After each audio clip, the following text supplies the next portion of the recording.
ৰাণী চাপৰিত আহোঁতে কৃষকসকলৰ লগত কথা পাতোতে মই দেখিছিলোঁ যে যদিও আমি নাৱেদি অহা যোৱা কৰোঁ সকলো সময়তে নাৱেদি অহা যোৱা কৰি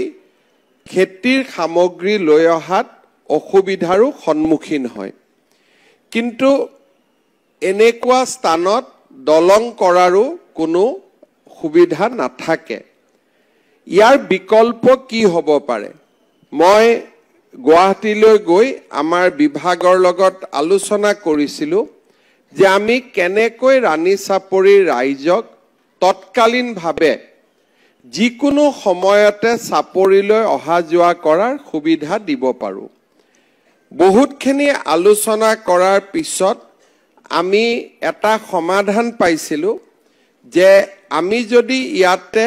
পন্টুন ব্ৰিজ বনাও সেই পন্টুন ব্ৰিজখন আমি বনালে প্ৰায়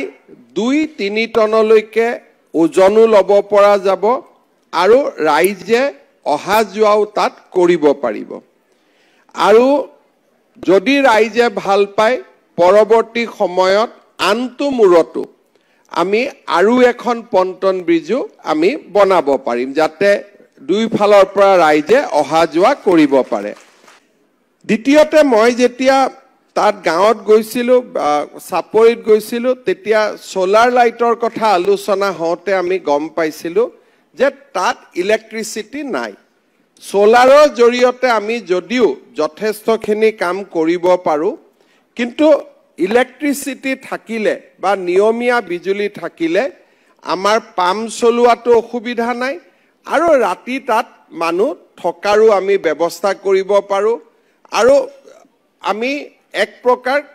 আজি যিমান খেতি কৰিছোঁ ইলেক্ট্ৰিচিটি থাকিলে আমি তাতকৈ আৰু দুগুণ বেছি আমি খেতি কৰিবলৈ সক্ষম হ'ম মই ঘূৰি গৈ পেলাই মন্ত্ৰী প্ৰশান্ত ফুকন ডাঙৰীয়াক আলোচনা কৰিছিলোঁ আৰু এপিডিচিএলৰ এমডি ৰাকেশ কুমাৰ ডাঙৰীয়াৰ সৈতে আমি আলোচনা কৰি সিদ্ধান্ত লৈছিলোঁ যে আমি ৰাণী চাপৰিলৈ ইলেক্ট্ৰিচিটিও আমি লৈ আহিম